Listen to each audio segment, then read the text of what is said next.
Welcome to the नोवर Nikhil learning app. इस app को स्टूडेंट्स के प्रॉब्लम को सॉल्व करने के लिए डेवलप किया गया है। इस ऐप के अंदर आप लेटेस्ट गवर्नमेंट जॉब्स, रिजल्ट्स और एडमिट कार्ड के अपडेट्स पा सकते हैं। साथ ही साथ आप इन सारे ऐप्स को कैटेगरीज, क्वालिफिकेशन एंड लोकेशन के हिसाब से भी देख सकते हैं। इसके अलावा आपको गवर्नमेंट जॉब्स और डिफरेंट एग्जामिनेशन के प्रीवियस ईयर के क्वेश्चन पेपर्स को भी डाउनलोड करने का ऑप्शन मिलता है। आप इस ऐप को डाउनलोड कर सकते हो एंड्रॉइड प्ले स्टोर से, और आप इस ऐप को 5 स्टार देना ना भूलें। Hello everyone, my name is Nikhil and welcome to the channel. आज का वीडियो कुछ लेटेस्ट गवर्नमेंट जॉब्स के ऊपर है। कुछ 3-4 फॉर्म्स निकले हैं, काफ़ी अच्छे फॉर्म्स हैं, जैसे एसएससी स्टेनोग्राफर, यूपीएससी, सीजीएस। इसके अलावा और भी कई सारे पोस्ट निकले हुए हैं। इन सब के बारे में हम डिटेल में आज के इस वीडियो में देखेंगे। दो बहुत ज़्यादा इंपॉर्टेंट पॉइंट है जो मैं इस वीडियो को आगे बढ़ने से पहले ही आपको बता देता हूँ। सबसे पहला पॉइंट ये है कि जो फोटोग्राफ आप अपलोड करोगे, जो भी मैं फॉर्म आपको आगे बताऊँगा भरने के लिए, उसके अंदर आपको ध्यान से ये सुनना है कि फ़ोटोज़ आपकी लेटेस्ट होने चाहिए। फॉर्म भर रहे होगे उससे 3 महीने से पुरानी नहीं हो सकती, और डेट मेंशन होना चाहिए। फ़ोटो के अंदर डेट मेंशन होना चाहिए। आपको बोर्ड लगा करने की जरूरत नहीं है। फोटो खिंचवाने के बाद नीचे डेट लिखवा सकते हैं, उसमें डेट प्रिंटेड लिखा होना चाहिए, तभी आप उसको अपलोड करिएगा। बहुत ज़्यादा फॉर्म रिजेक्ट हुए थे उत्तर प्रदेश में, अभी निकला था यूपीपीएससी का। आप नहीं चाहते हो आपका रिजेक्ट हो तो फोटोज़ ज़रूर ध्यान से अपलोड करो, लेटेस्ट वाले। सेकेंड पॉइंट बहुत ज़्यादा ज़रूरी है उन स्टूडेंट्स के लिए जिन्होंने रेलवे में अप्लाई किया, स्पेशली रेलवे एनटीपीसी के लिए, और दूसरे भी इसके अंदर इंटरेस्टेड हो तो वो देख सकते हैं।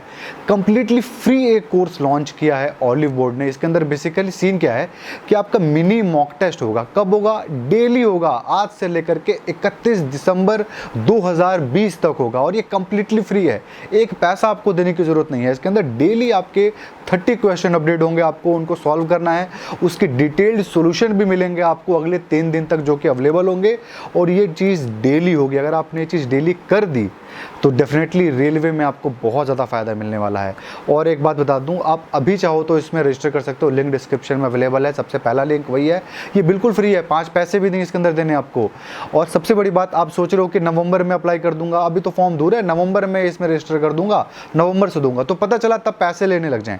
तो अभी आप रजिस्टर करिए ताकि आपको ये फ्री में मिल सके। भले आप पेपर बाद में देना, 5 दिन 6 दिन बाद से स्टार्ट करना, बट रजिस्टर अभी कर लो ताकि आपको ये कंप्लीटली फ्री रहे आगे आने वाले 1-2 महीने तक। तो ये कि बहुत अच्छा इनिशिएटिव है आरआरबी एग्जाम्स के लिए, तो इसको ज़रूर आप एक बार चेकआउट करें। तो चलिए हम अपने वीडियो के ऊपर आते हैं एसएससी स्टेनोग्राफर के ऊपर। एसएससी स्टेनोग्राफर की रिक्रूटमेंट का नोटिफिकेशन आ चुका है। 10 अक्टूबर से आप इसका फॉर्म अप्लाई कर सकते हो। इसके फॉर्म भरने की लास्ट डेट है 4 नवंबर। इसको ऑलमोस्ट कोई भी भर सकता है। मैथ्स जिसका अच्छा नहीं है, यहाँ मैथ्स का पेपर भी आपको नहीं देना है, प्री देना है, मेंस है ही नहीं। तो काफ़ी अच्छा रिक्रूटमेंट है रिटन एग्जामिनेशन के पॉइंट ऑफ व्यू से, क्योंकि इसके अंदर कोई ज़्यादा आपके पास लोड नहीं है। तो 10 अक्टूबर से 4 नवंबर तक आप इस फॉर्म को भर सकते हो। मेल फीमेल कोई भी भर सकता है, और इसके अंदर 100 रुपये है सिर्फ आपकी एप्लीकेशन फ़ीस। तो ये कि बहुत अच्छा पॉइंट है, कोई भी मिडिल क्लास स्टूडेंट भी इस फॉर्म को भर सकता है। तो हो गई बात हमारी डेट की। अब हम बात करते हैं वैकेंसी के ऊपर। इसके बाद और भी इन्फॉर्मेशन सब कुछ देखेंगे यहाँ पे हम लोग, पर अभी बात करते हैं वैकेंसी के ऊपर। वैकेंसी के बारे में बात करें तो कोई भी वैकेंसी फिलहाल रिलीज नहीं की गई है, बट पिछले साल का कंपैरिजन करके मैं आपको बता दूं तो 1276 ग्रेड डी की पोस्ट थी, और 460-70 के आसपास हमारी पोस्ट थी ग्रेड सी की। बट एक नोटिफिकेशन द्वारा इस सीट्स को कम कर दिया गया था। जो 1276 थी वो 900 समथिंग कर दिया गया था, और जो ग्रेड सी है उसकी कुछ पोस्ट बढ़ा दी गई थी 20-25 के आसपास। तो वहाँ पे पोस्ट आपकी काफ़ी ज़्यादा कम हुई थी, ओवरऑल इफेक्टिव पोस्ट। तो यहाँ पर भी आप लेके चलिए, जो टोटल पोस्ट है 800 से 900 के बीच में ग्रेड डी का होगा, और ग्रेड सी का आपका लगभग 300 से 400 के बीच में होगा। तो ये टोटल पोस्ट होने वाला है। तो कट ऑफ थोड़ा सा 1-2 मार्क्स ऑब्वियसली ऊपर आपका इस बार जाएगा, 140 के तो ऊपर जाएगा जनरल के लिए, इसकी तो मैं आपको गारंटी देता हूँ। तो ये हो गई हमारी वैकेंसी के बाद। आई थिंक मैं आपको एग्ज़ाम डेट बताना भूल गया था। इसका जो एग्ज़ाम है एसएससी स्टूडेंट का, वो नेक्स्ट ईयर होगा 2021 में, मार्च के एंड में या फिर अप्रैल के फर्स्ट वीक में, तभी आपकी इसकी रिक्रूटमेंट होगी। अब हम आते हैं नेक्स्ट पॉइंट के ऊपर, जो कि है आपका एलिजिबिलिटी क्राइटेरिया। सबसे इंपॉर्टेंट पार्ट है यहाँ पे। तो देखिए, यहाँ पर जो आपकी रिक्रूटमेंट है एसएससी स्टेनोग्राफर की, इसके अंदर 2 टाइप के पोस्ट हैं, ग्रेड सी और ग्रेड डी। ग्रेड सी और डी के अंदर अंतर, जो एजुकेशन क्वालिफिकेशन है उसके अंदर सिर्फ उम्र की ही है। जो ग्रेड सी है उसको 18 से 27 साल तक के लोग भर सकते हैं, ग्रेड डी को 18 से 30 साल तक के लोग फॉर्म भर सकते हैं। समझ में आया आपको? एज का हमारा ये हिसाब है। अब हम आते हैं एजुकेशन क्वालिफिकेशन के ऊपर। एजुकेशन क्वालिफिकेशन की बात करें तो दोनों का बिल्कुल सेम है। कोई भी 12th पास स्टूडेंट इस फॉर्म को भर सकता है। आप इस देश में कहीं के भी नागरिक हो, 12th में आप 10 बार फेल हुए हो, आप स्टेट बोर्ड के हो, CBSE बोर्ड के हो, कोई फर्क नहीं पड़ता। अगर आपने किसी भी तरीके से कंपार्टमेंट से लेके कुछ भी करके आपने अगर 12th पास कर लिया, साइंस से हो, किसी भी चीज़ से हो, फर्क नहीं पड़ता, तो आप इस फॉर्म को भर सकते हो। क्या परसेंटेज थे उसका भी कोई फर्क नहीं पड़ता। अगर आपने 12th पास किया है तो आप फॉर्म भर सकते हो। अगर आपने 12th पास नहीं किया है, आपके कंपार्टमेंट आई हुई है, आपको अभी वो कंपार्टमेंट का पेपर देना है, तो आप नहीं भर सकते। आपका रिजल्ट नहीं आया है, आप नहीं भर सकते। 12th का रिजल्ट आया होना चाहिए, पास होना चाहिए इस फॉर्म से आपको भरने से पहले, तभी आप इसको अप्लाई कर सकते हो। तो कोई भी 12th पास यहाँ पे भर सकता है 18 से 30 साल के बीच में। तो ये हो गया हमारा एजुकेशन क्वालिफिकेशन। एजुकेशन क्वालिफिकेशन के हमने सारी डिटेल देख ली। अब हम आते हैं इसके एग्जामिनेशन पैटर्न के ऊपर कि कौन कौन से प्रोसेस से गुजर के आपकी इसके अंदर नौकरी लगने वाली है। तो एग्जामिनेशन प्रोसेस में आपका सबसे पहला है टायर 1 यानी प्रीलिम्स एग्जामिनेशन। इसके अंदर आपकी पेपर होगा। टायर 1 के बाद होगा आपका टायर 2 यानी सेकंड फेज ऑफ एग्जामिनेशन। यहाँ पे आपको कोई रिटर्न पेपर नहीं देना है, यहाँ पर आपका शॉर्ट हैंड की और टाइपिंग का टेस्ट होगा। ये काफ़ी टफ होता है। अगर आपकी पहले से कोई भी प्रैक्टिस नहीं है, आपने कंप्यूटर ज़िंदगी में देखा ही नहीं है, तब आपको अप्लाई करने की ज़रूरत नहीं है, आप फेल हो जाओगे इस टेस्ट में। अगर आपको थोड़ी प्रैक्टिस है तभी आप इसके अंदर कुछ कर पाओगे, वरना इसके अंदर 100 वर्ड्स और 80 वर्ड्स पर मिनट की स्पीड चाहिए, जो कि बहुत ज़्यादा होती है, ओवर द टॉप स्पीड होती है। तो यहाँ पर आप फेल हो जाओगे अगर आपकी टाइपिंग स्पीड अच्छी नहीं है तो। अगर आपको कोई आइडिया नहीं है टाइपिंग का, अप्लाई मत करिए। अगर आपको आइडिया है टाइपिंग के बारे में तो आप डेफिनेटली अप्लाई कर सकते हो। और मैं आपको बता दूं, SSC स्टेनो को बहुत ज़्यादा लोग नहीं भरते हैं, बहुत कम लोग इस फॉर्म को भरते हैं और बहुत ज़्यादा चांसेस होते हैं इसके अंदर नौकरी लगने के लिए। 4 से 5 लाख तो इसका फॉर्म ही भरते हैं और 1.5 लाख से 2 लाख के बीच में इसको पेपर देने जाते हैं। तो बहुत कम लोग भरते हैं, कंपटीशन बहुत कम है। एग्जामिनेशन पैटर्न की बात कर रहे थे हम, मैं आपको एक पॉइंट पहले ही बताता हूँ जो कि सैलरी का कंपैरिजन है। अगर मैं सैलरी की बात करूँ ना, तो ग्रेड सी जो है आपका 12th पास स्टूडेंट को सीधा ग्रेजुएट में, अगर आप SSC CGL को क्रैक करते हो जो ग्रेजुएट स्टूडेंट के लिए होता है और उसके अंदर बहुत अच्छा रैंक लेके आते हो, तो आपको 4600 का ग्रेड पे मिलता है, जो कि यहाँ पे आपको 12th पास पे ही यहाँ पे मिल जाएगा। तो एक ये बहुत अच्छी बात है, बहुत अच्छी यहाँ पे सैलरी है। अगर मैं सैलरी की बात करूँ तो ग्रेड सी की सैलरी कुछ भी नहीं तो यहाँ पे आपकी 40 से 50 के बीच में रहने वाली है, मिनिमम से मिनिमम मैं आपको बता रहा हूँ। और ग्रेड डी की बात करूँ तो 35 से 40 हज़ार के आसपास उसकी भी सैलरी होगी। और यहाँ पे सैलरी बहुत ही अच्छी है, ग्रेजुएट स्टूडेंट वाली सैलरी यहाँ पर आपको मिलेगी 12th में। मैं यहीं पर आपको इसके जॉब प्रोफाइल के बारे में भी थोड़ा सा बताता हूँ। जो ग्रेड सी और ग्रेड डी है, बेसिकली ग्रेड डी एक रैंक नीचे है और ग्रेड सी एक रैंक ऊपर है, बल्कि एक नहीं 2 रैंक ऊपर है। सबसे पहले जो अगर आप ग्रेड डी में भर्ती होते हो तो कुछ साल के बाद आप ग्रेड सी में जाओगे 4200 ग्रेड पे, 4200 ग्रेड पे, जो कि सब इंस्पेक्टर दरोगा के बराबर होता है। और उसके बाद अगले प्रमोशन पे जाओगे आप 4600 ग्रेड पे, जो कि इंस्पेक्टर की होती है, और आप डायरेक्ट इंस्पेक्टर बनोगे अगर आप ग्रेड सी में सिलेक्ट होते हो तो। उसके बाद आपको और भी आप ऊपर जाते हो तो आप प्राइवेट सेक्रेटरी बनते हो, उसके बाद आप प्रिंसिपल प्राइवेट सेक्रेटरी बनते हो। यही इसका मैक्सिमम लिमिट है, इससे ऊपर आप नहीं जा सकते। हाँ, अगर आप एक बार इसकी नौकरी पकड़ ली और डिपार्टमेंटल एग्जाम दे करके किसी भी रैंक तक पहुंच सकते हो, कोई बड़ी बात नहीं है, आपके लिए चीज़ें और आसान हो जाएंगी। तो कि ये इसके अंदर बेसिकली काम भी क्या है ये भी बता दूँ। तो इसके अंदर जो हमारा टायर 2 के अंदर जो इसका आपको टेस्ट लेने वाले ना, टाइपिंग का, शॉर्ट हैंड का, वही आपका काम है। आपको चीज़ें सुननी है, उसको लिखना है और नोट्स जो भी आपको बनाना है और उसको टाइप करना है, हिंदी में भी इंग्लिश में भी। ठीक है, अभी एग्जाम में तो आपको हिंदी इंग्लिश में से कुछ एक को ऑप्ट करना है, बट जब आपकी नौकरी लग जाएगी तो आपको दोनों में ये काम करना पड़ेगा। वो ऑब्वियसली आपको ट्रेनिंग प्रोवाइड करेंगे। तो ये हो गया आपका जॉब प्रोफाइल। अब हम आते हैं एग्जामिनेशन पैटर्न के ऊपर। एग्जामिनेशन पैटर्न में सबसे पहले देखते हैं टायर 1 का। टायर 1 में जो आपका रिटन एग्जामिनेशन है उसके अंदर आपके 3 सब्जेक्ट के पेपर होंगे। पहला सब्जेक्ट होगा आपका रीजनिंग, 50 क्वेश्चन 50 मार्क्स। उसके बाद आपका होगा जनरल अवेयरनेस, 50 क्वेश्चन 50 मार्क्स। उसके बाद आपका होगा इंग्लिश होगा 100 क्वेश्चन 100 मार्क्स। क्वेश्चन कितने थे? 200 क्वेश्चन सॉल्व करने के लिए मिलेगा आपको 120 मिनट, जो कि बहुत ज़्यादा समय है। इसके अंदर नेगेटिव मार्किंग भी है, 0.25 की, यानी 1/4 यहाँ पे नेगेटिव मार्किंग है।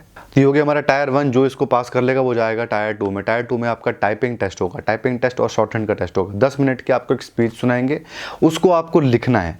जब आप उसको लिख लोगे तब आपको एक रूम में भेजेंगे और वहाँ पर आपको उसी चीज़ को टाइप करना है। किस हिसाब से आपको टाइप करना है?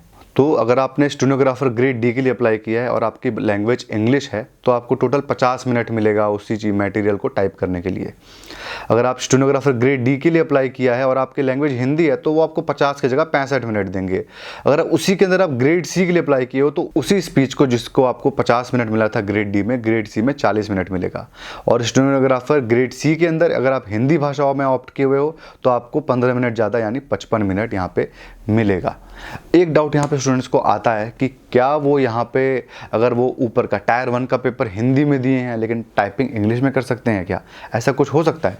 तो जी, फॉर्म भरते वक्त, मैं तो फॉर्म भर नहीं रहा हूँ, मुझे नहीं पता, तो अगर आपके एग्ज़ाम फॉर्म में आपसे ऑप्शन नहीं पूछ रहा है इसका मतलब ये है कि आपके प्रीलिम्स एग्जामिनेशन के अंदर जो आपने भाषा सिलेक्ट की है उसी भाषा में आपको यहाँ पे टाइपिंग टेस्ट भी देना होगा। ये डाउट आई थिंक क्लियर हो गया। अब यहाँ पे टायर 1 टायर 2 जो लोग पास कर जाएंगे, जो टाइपिंग टेस्ट से भी निकल जाएंगे, उसका होगा टायर 3 में इंटरव्यू।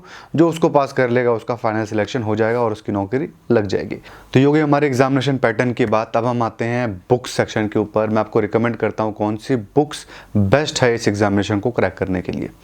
अगर आप SSC स्टूडेंट की तैयारी कर रहे हो और सिर्फ इसी एग्जाम को आपको मतलब है और किसी चीज़ से कोई मतलब नहीं है, तो सिंगल बुक में अगर आपको जानना है तो दिशा पब्लिकेशन की एक आती है SSC स्टेनोग्राफर की ग्रेड सी ग्रेड डी की बुक। कंप्लीट गाइड है, इतनी मोटी ठीक ठाक मोटी बुक है वो। उसके अंदर सारा का सारा सिलेबस आपका कवर्ड है, प्रीवियस ईयर के पेपर्स भी हैं उसके अंदर थोड़े बहुत।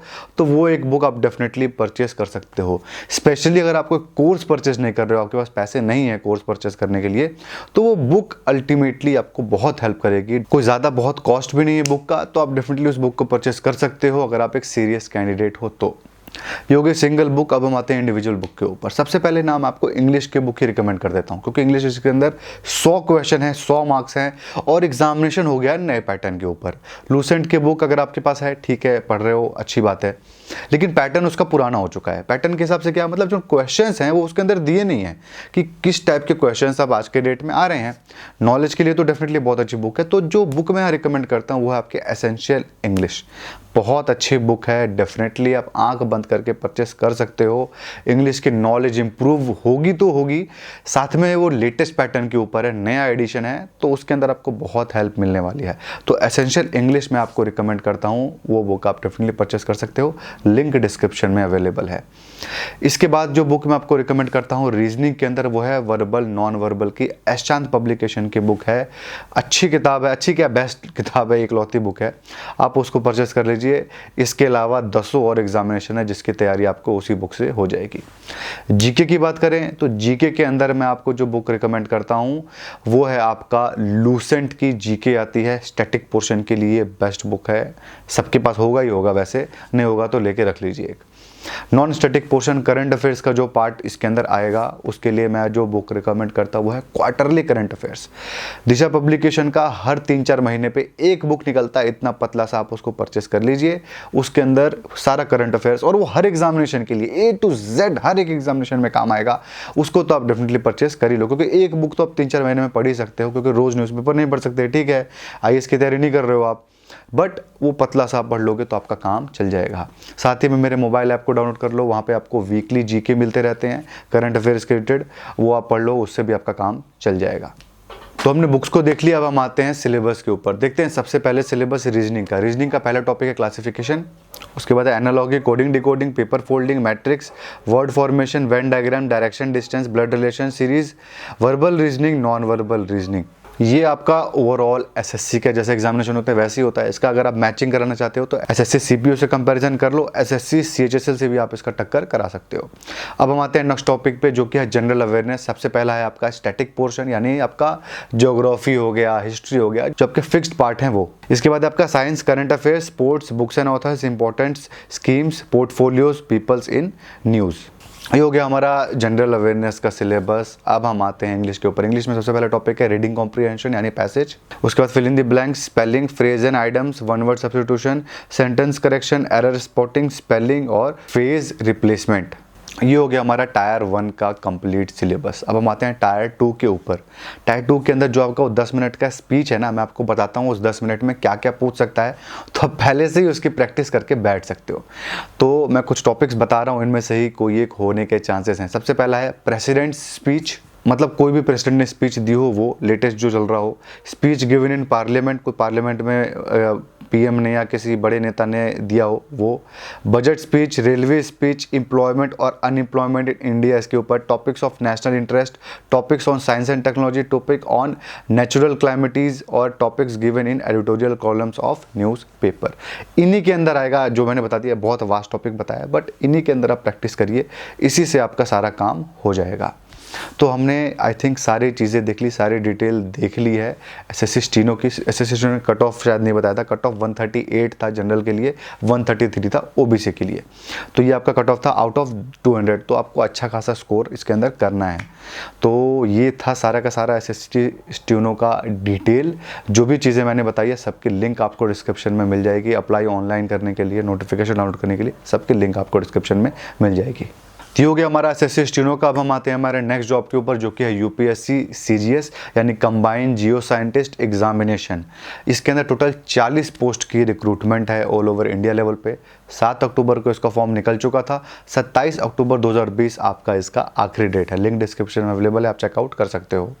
और जो इसका एग्जामिनेशन है वो आपका फरवरी में होगा नेक्स्ट ईयर। तो ये हो गई हमारे एग्जाम की डिटेल्स। 200 रुपये का इसका फॉर्म है, कोई मेल फीमेल सब भर सकते हैं। ऑब्वियसली यूपीएससी ले रही है तो क्लास 1 ऑफिसर की ये जॉब है, बेहतरीन जॉब है। इसकी मैं सीधा एजुकेशन क्वालिफिकेशन और एज क्राइटेरिया की बात करूं तो एज क्राइटेरिया इसके अंदर 21 से 32 साल तक का है। 21 से 32 साल तक के लोग इस फॉर्म को भर सकते हैं। अब हम आते हैं एजुकेशन क्वालिफिकेशन के ऊपर। एजुकेशन की बात करें तो मास्टर डिग्री वाले ही इसके अंदर अप्लाई कर सकते हैं। कौन कौन से मास्टर डिग्री वाले? तो इसके अंदर मास्टर डिग्री के लिए 4 डिफरेंट टाइप के पोस्ट हैं, तो 4 डिफरेंट टाइप के एजुकेशन क्वालिफिकेशन भी हैं।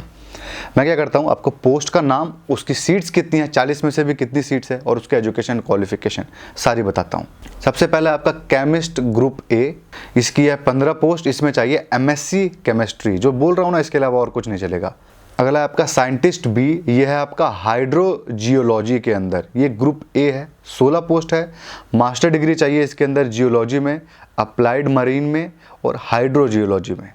इसके बाद है आपका साइंटिस्ट बी केमिकल, ये आपका ग्रुप ए का पोस्ट है। इसके अंदर टोटल 3 पोस्ट हैं, इसमें चाहिए एमएससी केमिस्ट्री। इसके बाद आपका साइंटिस्ट बी जियो फिजिक्स के अंदर ग्रुप ए का पोस्ट है, 6 पोस्ट है टोटल, और उसके अंदर मास्टर डिग्री चाहिए किसमें, फिजिक्स में या फिर जियो फिजिक्स के अंदर। ठीक है, ये हो गया आपका एजुकेशन क्वालिफिकेशन। फाइनल ईयर वाले अप्लाई नहीं कर सकते हैं, जो पास हो चुके हैं, ग्रेजुएट हैं, वही अप्लाई कर सकते हैं।